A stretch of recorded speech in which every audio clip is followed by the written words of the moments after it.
Olá, então, vamos começar aqui hoje o nosso segundo Pais à Palheta. Sejam bem-vindos. E hoje o nosso tema são os avós e a importância que eles têm na educação e na vida das nossas crianças. Ora, os avós é um tema, falar de avós é um tema que pode dar aqui pano para mangas e se calhar podemos começar com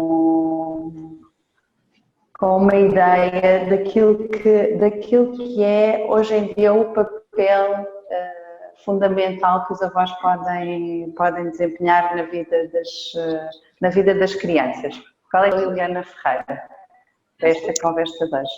Ok, Liliana, queres começar? com certeza, estou cá para isso. Então, basicamente, amanhã, ah, peço desculpa, que agora engasguei. Amanhã nós comemoramos o Dia Mundial dos Avós e, portanto, achámos que poderia ser um bom tema para uma segunda conversa aqui no Pais à Palheta. E falar sobre o papel dos avós na vida dos nossos filhos é falar sobre um sentimento de pertença e alargar as margens da vida da criança para lá daquilo que é a sua existência e a existência dos pais, é levá-la a outra ancestralidade que basicamente são as suas raízes e que é importante ela também conhecer e com a qual é importante identificar-se também porque também é uma base de autoconhecimento, não é? Ter estas referências. Por um lado tem realmente esta questão, não é? Da criança conhecer as origens da sua família, alargar as margens da sua vida para lá daquilo que é a sua vida, a sua vida desde o momento do nascimento e assim conhecer o que está para trás dessa sua vida e quem foram as pessoas e tudo mais. E os avós são ótimos contadores de histórias e trazem sempre imensas histórias do que foram outros tempos que estas crianças não viveram e do que foram outras gerações e outras pessoas que muitas vezes essas crianças não conheceram, mas que de alguma forma também vão impactando a vida delas, no sentido em que todos nós trazemos estas bagagens das pessoas com quem convivemos ao longo da vida e os avós vão trazendo essas bagagens de outras gerações.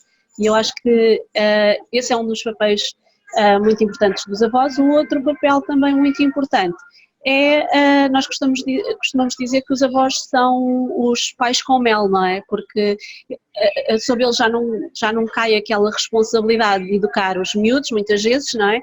Quando têm assim um contacto mais ocasional e, portanto, acabam por ficar com aquele papel mais divertido de serem ali os amigalhaços, aqueles que passeiam, aqueles que dão os docinhos, às vezes às escondidas, às crianças, não é? Aqueles que fazem as brincadeiras, convivem com a criança de uma forma muito mais descomprometida, muito mais descontraída do que muitas vezes nós pais o fazemos porque sentimos o peso de uma responsabilidade sobre nós, não é? E os avós já passaram por isso, já têm outra ligeireza de ver as coisas, já vêm com outra perspectiva e têm um outro distanciamento que é emocional em relação à criança, que não deixa de ser caloroso, mas não tendo os medos associados e as responsabilidades, acaba por ser muito mais afetuoso, né?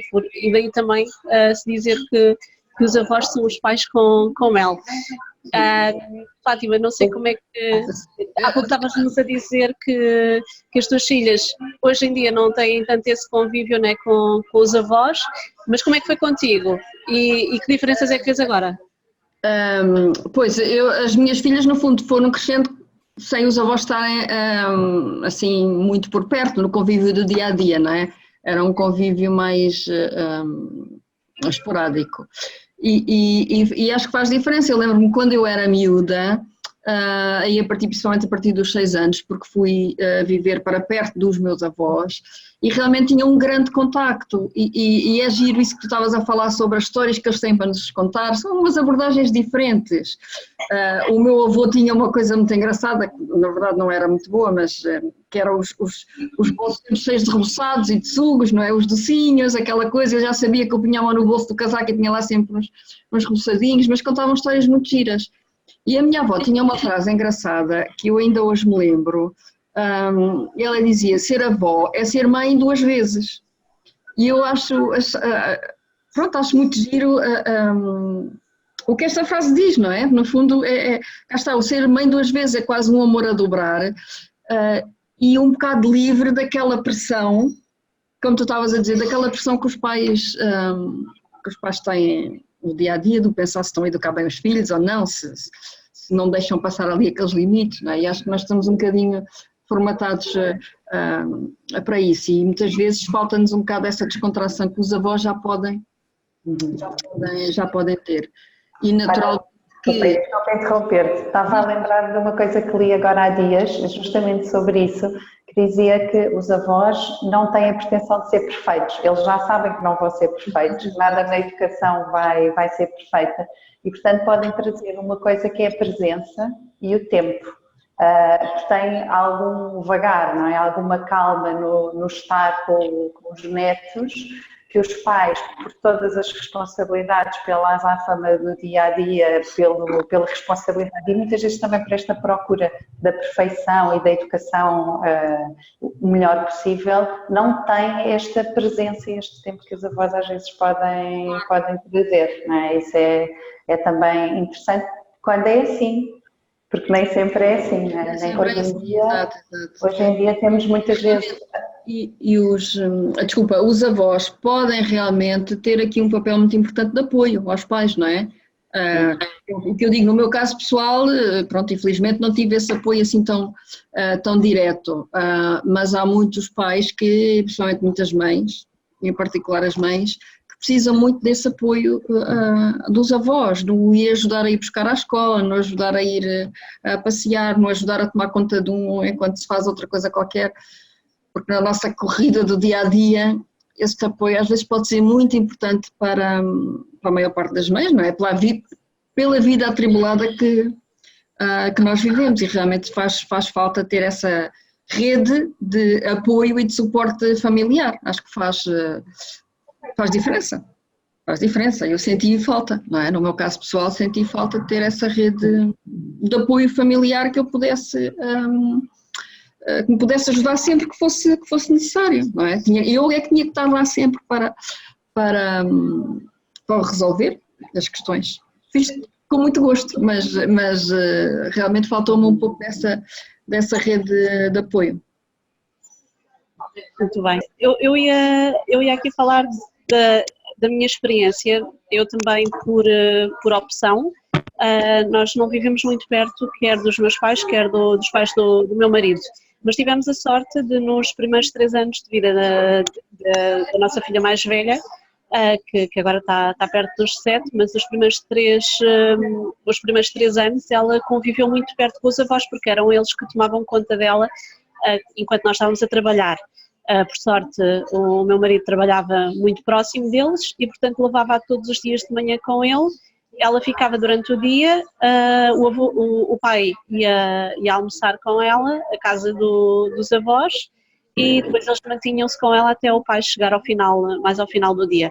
E até ela fazer os 3 anos e, portanto, ir para o pré-escolar, foi com eles que ela teve e foi realmente uma altura muito importante, porque ela construiu um vínculo muito forte com eles, que é um amor realmente, é um amor diferente daquele que ela obviamente nutre por nós pais, não é?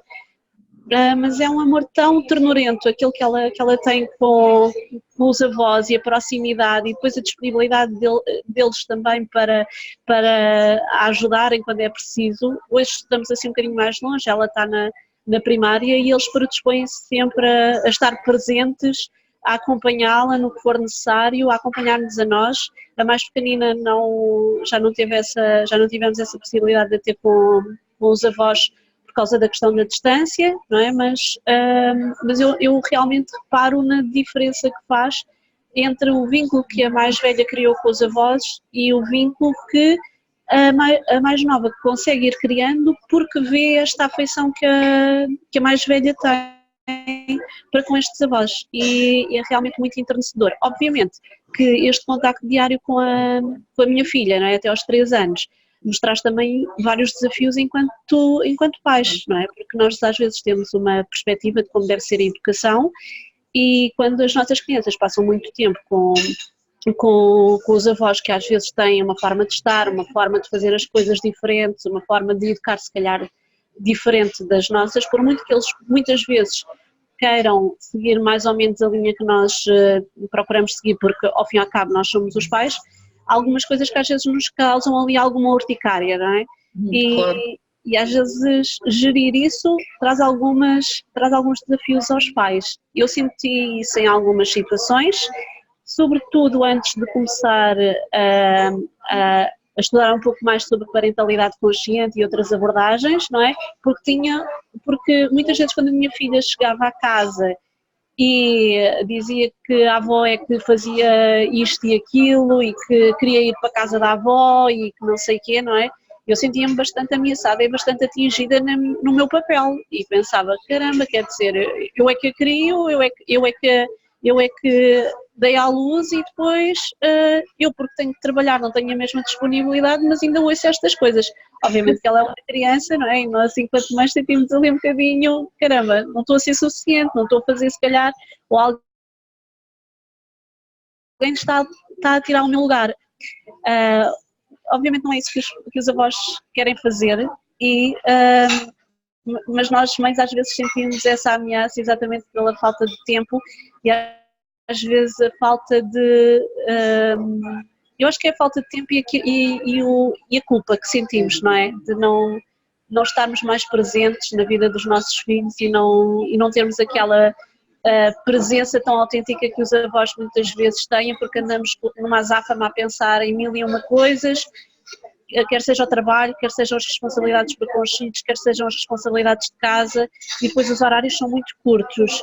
E depois gerir às vezes esta relação e este afeto tão franco e tão sincero das crianças com os avós, não é? Que parece que nos roubam de alguma forma ali o lugar, parece ser às vezes complicado, mas é gerível, e para mim foi gerível a partir do momento em que eu também consegui colocar-me numa outra perspectiva em relação à parentalidade e em relação àquilo que cada um pode trazer à vida das minhas filhas, no seu contexto, naturalmente, e perceber que, independentemente do papel que eles desempenhem na vida da minha filha, acho que cada um consegue trazer o melhor para elas, sem nos roubarmos espaço uns aos outros.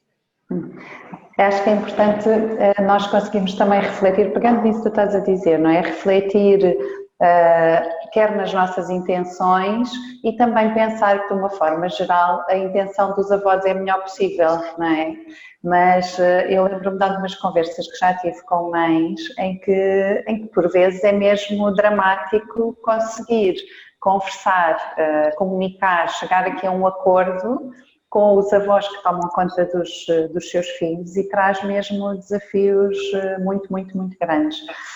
Vejo que aqui um dos melhores caminhos é naturalmente o de tentar comunicar melhor e passará sempre por conseguirmos perceber quais é que são as nossas necessidades, comunicar essas necessidades aos avós, conversar com eles e tentar perceber também qual é a intenção, qual é a necessidade que eles têm e fazer o possível para chegar a um consenso e a um caminho que seja partilhado por ambos, não é? Porque a criança terá sempre a ganhar que o caminho, aquilo que acontece em casa for semelhante, em casa dos pais for semelhante, pelo menos às regras mais essenciais, que também seja semelhante ao que acontece em casa dos avós. Claro que não tem que ser igual e até é bom que não seja igual, porque nesta variedade também há uma riqueza grande, mas o grande desafio será conseguir comunicar bem quando os avós e os pais não se entendem assim tão bem no rumo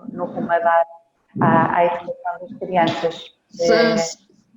Só para complementar um bocadinho o que estás a dizer, Cristina, realmente a única forma de ultrapassar, digamos assim, esse desafio é através realmente da comunicação mais sincera e mais autêntica possível e exprimir exatamente quais são as nossas intenções, nós pais, as nossas intenções e as nossas necessidades e tentar que haja um alinhamento realmente o mais próximo possível dos avós, porque é natural que eles tenham se calhar abordagens diferentes, formas diferentes de fazer as coisas, porque foi assim que sempre fizeram a vida inteira e portanto não é fácil quando são avós, perceberem até muitas vezes a forma como as reações e a forma de estar dos filhos, né, que agora são pais. Não é fácil às vezes fazer este alinhamento, é preciso realmente muito diálogo, muita comunicação consciente. E tenho aqui uma outra proposta para os avós, que é então participarem no grupo dos pais à palheta, para começarem a perceber novas formas de estar na parentalidade, não é? Pode ser interessante, e por que não que os avós também comecem a perceber outras formas de estar. Para além de que, também Vasco, tens toda a razão quando dizes que esta diversidade também pode ser interessante e pode ser importante, desde que obviamente haja aqui um alinhamento mínimo, não é? Porque os miúdos também sabem muito bem os limites, a forma como eu vejo também isto é que os limites não precisam ser limites gerais, isto é, cada família tem as suas regras criadas dentro da sua casa e se calhar os limites com a mãe e com o pai são diferentes e com os avós são diferentes e acho que está tudo bem. Porque, claro, e eles percebem isso muito facilmente. A criança respeita a pessoa, não é exatamente a regra, é a pessoa que está por trás dessa regra e portanto pode perceber perfeitamente que, porque é mesmo assim, cada pessoa tem os seus limites e cada pessoa tem a sua forma de estar e os miúdos eu acho que começam a partir de uma altura a perceber que é diferente. Para mim é perfeitamente normal, por exemplo, que uma criança saiba que se calhar com o pai pode ter a música alta, se calhar com a mãe não pode, ou se calhar com a mãe pode fazer uma coisa que o pai já não gosta, porque cada um tem os seus próprios limites. É preciso nós sabermos realmente exprimir bem quais são as nossas necessidades. Portanto, isso até pode ser interessante em termos de desenvolvimento da criança, conviver com essas várias realidades. Olha, deixa-me só partilhar convosco. A minha filha mais velha ficou até aos 18 meses com os avós. E como é que ficava? Ficava 3 dias com os avós paternos e ficava 2 dias com a minha mãe. Então, de início, aquilo até foi assim um bocado estranho, não é? Vai um dia para casa de um dia para casa do outro. Mas a verdade, ainda por cima para casa da minha mãe ia de comboio com ela vinha buscá-la, levava de carrinho, era assim uma logística complicada. Mas a verdade é que isso contribui garantidamente para ela se adaptar a ambientes diferentes, não é? Adaptar-se a uma tentávamos que a rotina fosse igual, mas realmente isso permitiu essa adaptação a vários ambientes, a várias formas de estar. E hoje tem a avó maluca, que ela diz que é a avó maluca, não é? Portanto, tem agir porque consegue também ter estas referências todas, que são todas importantes na vida delas, são diferentes e cada uma com a sua importância. Garantidamente todas tiveram a sua importância, mas gostei muito da tua proposta de convidar os avós para entrarem na palheta, porque é bastante importante. Vamos todos à palheta. Sim, posso só acrescentar aqui um ponto que eu acho que é importante e às vezes quem já vai lendo e já vai conhecendo assim, estas abordagens, quando nós falamos em autenticidade, sabemos do que é que estamos a falar, não é? Quando falamos numa comunicação consciente, sabemos do que estamos a falar, não é? Estamos a falar de empatia, de comunicação não violenta, de não julgamento, não é? Mas, por exemplo. Exatamente. O que acontece é que a generalidade das pessoas pode ter um entendimento diferente da palavra de ser autêntico. Autêntico não é aquela frontalidade agressiva, não é, porque eu sinto isto, eu vou dizer isto tal e qual como eu sou. Não é? Porque muitas das vezes o que é que acontece? Isto, por exemplo, com os avós, por isso é que às vezes as relações tendem a extremar-se e tende a haver bastantes conflitos, porque geralmente quando existe algum problema ou ali alguma incompatibilidade, nós temos a tendência a chegar ao pé do outro e sermos muito julgadores, dizer, porque tu fizeste isto e eu não gostei e não é assim que eu quero que se faça. E, portanto, este tipo de atitude naturalmente faz com que a outra pessoa fique logo automaticamente na defensiva e que se comece a criar ali animosidades que não vão beneficiar depois o desenvolvimento e o cuidado da criança, não é? E, portanto, eu só queria realmente fazer este à parte.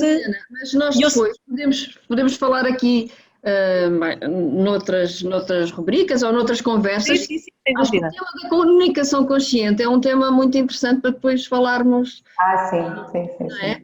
Sem dúvida, eu só queria deixar essa parte, só Sim, queria deixar essa notazinha, porque às vezes as pessoas podem interpretar mal, ou seja, quando nós exprimimos as nossas necessidades, são as nossas necessidades, não é julgarmos os outros, o outro pelas suas ações. É chegar, se há uma situação que não me agradou, é eu chegar e dizer, olha, é factualmente dizer o que é que nós sabemos sobre aquela situação, olha, eu percebi que aconteceu isto e isto e isto, eu em relação a esta situação sinto-me assim, não é? Porque eu sou responsável pelas minhas necessidades e por aquilo que são as minhas emoções, e portanto, se fosse possível, eu gostava de que nos entendêssemos aqui neste ponto, mas também quero perceber o teu ponto de vista e o que é que pensa em relação a isto. Aqui cria-se uma plataforma de entendimento. Fora quando nós saímos deste campo e começamos logo a julgar o outro e as suas ações ou comportamentos, estamos a distanciar daquilo que é o nosso objetivo, que é o bem-estar da criança, não é? Pronto, é um ótimo tema para outros pais à palheta. Sim, e nesta conversa, se calhar já ficamos por aqui, que já vai longa, não é? Podemos convidar os pais, as mães e os avós todos que assistirem a esta conversa para nos deixarem as suas opiniões e as suas histórias. Garantidamente teremos situações muito diferentes e vamos aprender todos muito com as partilhas que vocês possam fazer, porque a realidade de um não é igual à realidade do outro. Temos vários avós envolvidos na educação da criança tantas vezes e às vezes as relações são diferentes, aquilo que se traz é completamente diferente com uns e com outros, portanto partilhem connosco a forma como os avós ou vos influenciaram a vocês ou influenciam a vida dos vossos filhos e como é que vocês lidam com isso. Da minha parte está tudo, Fátima e Liliana. Despedimos até para a semana ou até ao próximo Pais à Palheta. E aproveitem amanhã para gozar bem o Dia dos Avós. Verdade. Feliz Dia dos Avós. Feliz Dia dos Avós. Obrigada a todos por estarem por aí. Tchau, tchau. Até à próxima.